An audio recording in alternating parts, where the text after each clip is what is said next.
Welcome to the deep dive. Today we're tackling a really interesting, quite crucial area of medtech, the global market for tissue processing systems, looking specifically at 2025. Yeah, absolutely. We've got this comprehensive market report here. It's packed with data market size, growth forecasts, regional breakdowns, different product segments. Right. And our mission today really is to kind of cut through all those numbers and pull out the key insights. Where's this market actually heading? What are the big opportunities for people watching this space? Exactly. The core question, I think, is, given the trends we're seeing, what are the most significant developments and, I guess, the potential in this global tissue processing systems market right now? Okay, so before we jump into the figures, maybe it's worth just quickly touching on what these systems do. Why are they so important? Good point. Yeah. Essentially, these are the workhorses in pathology labs and research labs. They prepare biological tissue samples, think biopsies, maybe surgical specimens, so they can be properly looked at under a microscope or, analyzed in other ways. It's all about diagnosing diseases, things like cancer, understanding how illnesses work, or even developing new treatments. So the quality of that initial processing is absolutely critical then. Couldn't be more critical, really. Everything downstream depends on it. Okay, that context is really helpful. So with that framework, what's the big picture? Market size, growth.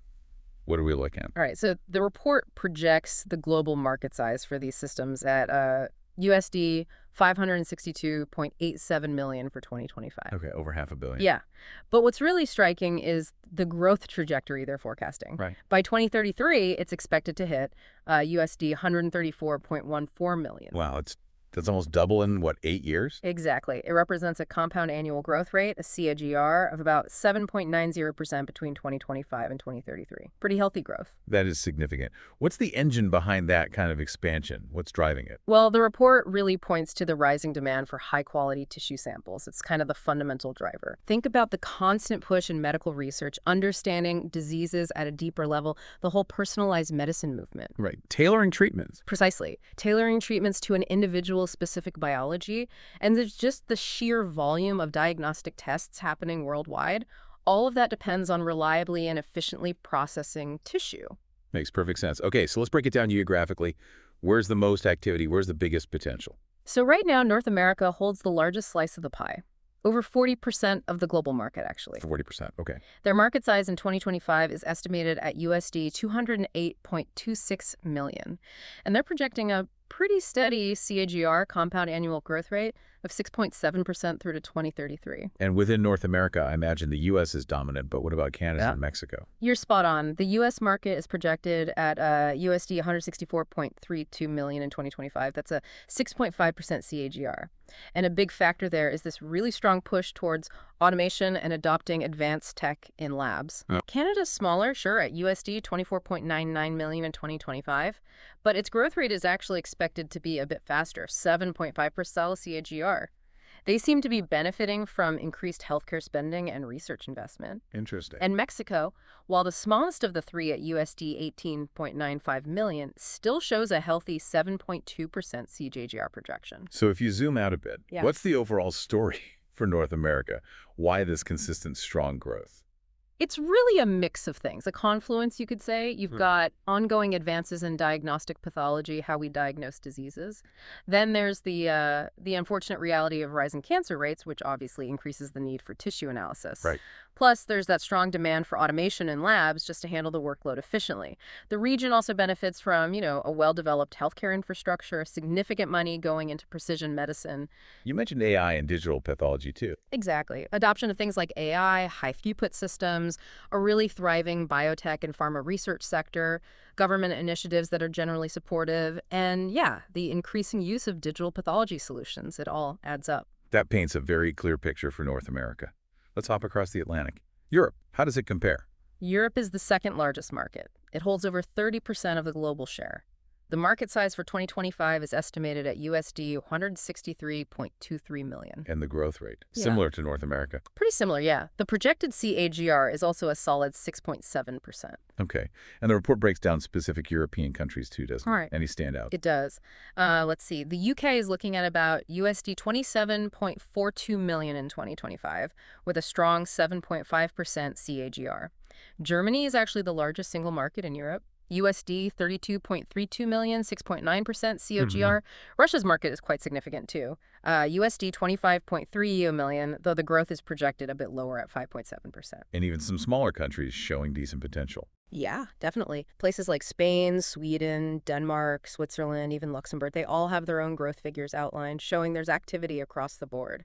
So it sounds like while there's definitely diversity across European nations, there are probably some common themes driving growth there too. Absolutely. Very similar drivers to North America, in fact. Advancements in pathology and diagnostic tech, rising cancer diagnoses, the demand for lab automation. Right, efficiency. Exactly.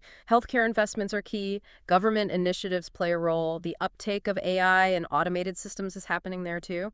Plus, you've got a big focus on personalized medicine, biomarker research, and, quite stringent regulatory standards, which Yeah. often push for higher quality systems. And of course, Europe is home to many leading biotech and medical device companies. Okay. Now let's shift focus eastward. Asia Pacific, the report seemed quite bullish on APAC's growth. That's putting it mildly, yeah. APAC currently holds about 23% of the global market size in 2025, USD 135.09 million. But here's the headline figure. The projected CAGR for APAC is the highest globally. We're talking 10.7%. Wow, double-digit growth. That's significant. It really is. It points to a period of pretty rapid expansion in that region. So which countries are the main engines for that growth in APAC? China is definitely a major force. Their market is projected at USD 56.74 million in 2025 with a very strong 10.2% CAGR. Right. Japan follows, USD 18.64 million, 9.2% CAGR. South Korea is close behind USD 16.21 million, 9.8% CAGR. And India really stands out, projected 12.6% CAGR. That's huge, with a market size of USD 13.51 million in 2025. 12.6%. Impressive. And it's not just those big players. Australia, Singapore, Taiwan, the whole Southeast Asia region, they're all showing really impressive growth rates as well, often in the double digits or close to it. So what's the unique mix of factors fueling this dynamism in the Asia-Pacific market? It seems like more than just the standard drivers. It's a really interesting combination. Yes, like elsewhere, rising cancer rates and growing healthcare investments are big factors. But in APAC, you're also seeing a very rapid modernization of diagnostic labs. Catching up. Or even leapfrogging in some cases. Potentially, yeah. There's a huge push for efficient automation to handle growing patient numbers. Governments are actively investing in healthcare infrastructure. Digital pathology adoption is really gaining steam. Yeah. Plus, you have rising public awareness about early disease detection. Add in factors like rapid urbanization, a growing elderly population, more international healthcare companies entering the market, and just a general increase in medical research. It all creates this very fertile ground for growth. It certainly sounds like APAC is where a lot of the momentum is right now. Hmm. Okay, moving on. What about South America? South America holds a smaller share, over 5% globally, market size around USD 21.39 million in 2025. But the growth is still strong, projected CAGR of 8.3%. Still above the global average then. Yes. Brazil leads the region, USD 9.15 million market, 8.9% CAGR.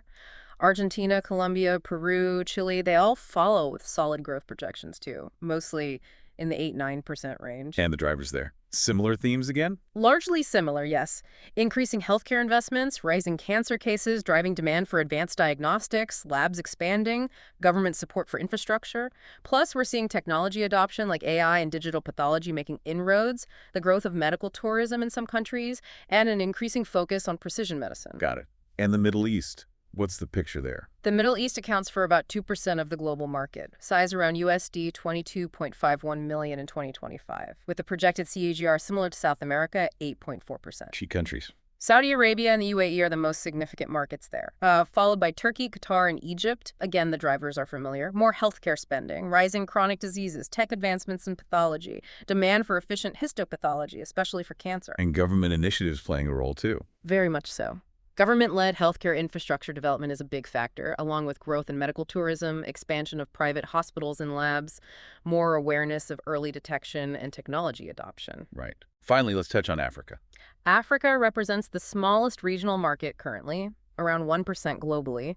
Market size about USD 12.38 million in 2025, with a projected CAGR of 7.6%. Still respectable growth, though. Absolutely. South Africa has the largest market share within the continent, followed by Nigeria and then the rest of Africa combined.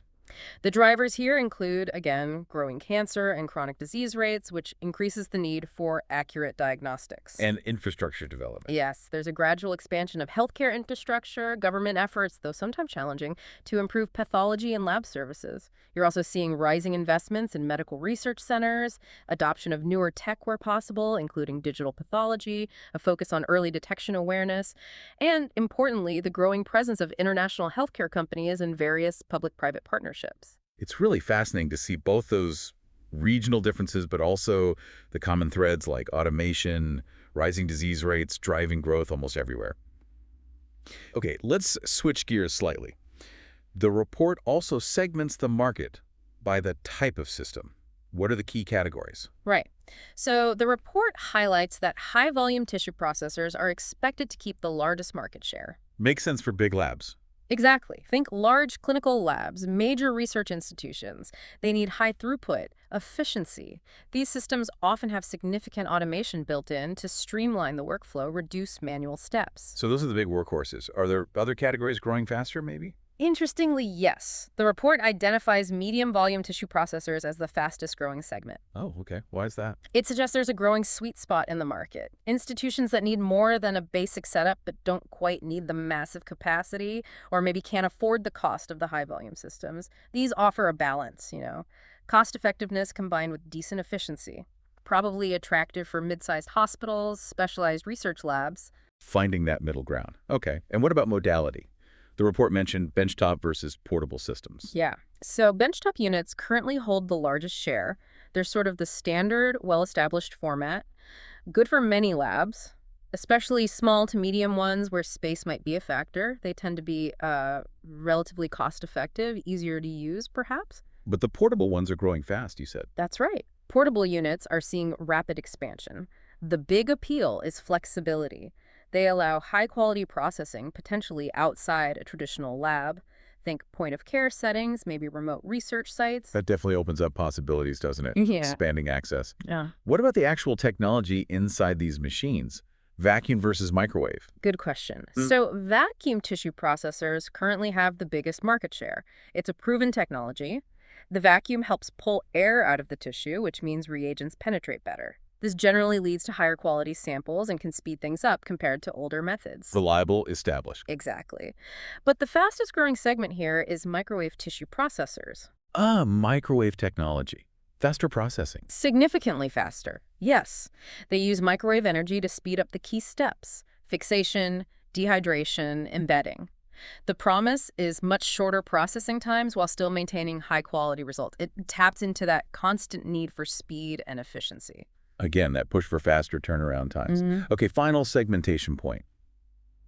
Where are these systems used? The application. Unsurprisingly, hospitals represent the largest application segment right now. Just the sheer volume of diagnostic work, particularly in pathology and oncology departments, drives this. Patient volumes, healthcare investments, it all points to hospitals needing these systems. However, the rapidly growing sector is research laboratories. Interesting. Why the faster growth there? It ties back to what we discussed earlier, the increasing demand for really high-quality samples for scientific studies, drug development, especially with advances in areas like cancer research, immunology. Technological progress and increased funding for medical research are fueling this growth. It all connects, yeah. Research breakthroughs likely fed back into more complex diagnostic needs in hospitals later on. Okay, the report also gives a quick summary of overall market drivers, restraints, and trends. Can we hit those highlights? Sure. Key drivers. Ongoing automation improvements making things faster, more accurate, more reproducible. Second, the growing prevalence of chronic diseases globally, which just necessitates more tissue analysis. And third, increasing research in genomics, personalized medicine boosting demand. And the downsides. Oh. Restraints. The main ones mentioned are the high cost of the advanced systems, which can be a barrier for smaller labs or those with tight budgets, and also the complexity operating these sophisticated systems often needs specialized training for the staff. Makes sense. And overall trends. The big trends are that clear shift towards more automation, more integration of advanced technologies, and secondly, that growing demand for personalized and precision medicine is really pushing innovation in how these systems are designed and what they can do. Okay. and the companies involved. Who are the main players in this competitive space? It's definitely a competitive market, as the report notes. Key players are really focusing on innovation, automation, integration, lots of R&D, product improvement, and you see strategic partnerships, sometimes acquisitions. Any specific names mentioned? Yeah, some prominent ones listed include Leica Biosystems, Roche, Thermo Fisher, Biogenics, Joco, BioOptica Milano, Madeite Medical, Agar Scientific, Milestone Medicals, and Sakura FineTech USA, a mix of well-known big names and more specialized companies. Right. Okay, so drawing all this together, if you had to summarize the absolute key takeaways from this deep dive into the 2025 tissue processing market, what would they be? I'd say the main thing is this market is really set for substantial growth over the next decade or so. It's fundamentally driven by increasing needs in both research labs and clinical diagnostics. Hmm, We're seeing clear regional differences, with Asia Pacific showing particularly explosive growth potential. And within the market segments, watch out for those medium volume processors and microwave technology gaining traction. But overall, the story is really about automation and technology advancing to meet growing demand. really interesting insights. So thinking ahead then, given this focus on personalized medicine, on automation getting ever more sophisticated, how might the role of tissue processing change? Could it evolve beyond just diagnosis and basic research in the coming decade? What other fields or technologies might intersect here? That's a great question to ponder. You know, as healthcare gets more individualized, maybe tissue processing becomes even more tightly integrated into things like predictive diagnostics, helping identify disease risk before symptoms even show up. Hmm, interesting. It could also play a bigger role in validating new drug therapies in real time, maybe even in developing completely new therapeutic approaches. And the convergence with other tech. AI for image analysis is huge. Advanced microscopy, maybe microfluidics for doing processing on a tiny scale that could really revolutionize how we handle and learn from tissues. Lots to think about for the future. And it's worth reminding everyone, this discussion, this deep dive, it's really just scratched the surface. The original report is over 250 pages, packed with detail. Absolutely, a wealth of information in there. Well, thank you for sharing your expertise and walking us through this complex market today. My pleasure. It's a fascinating field.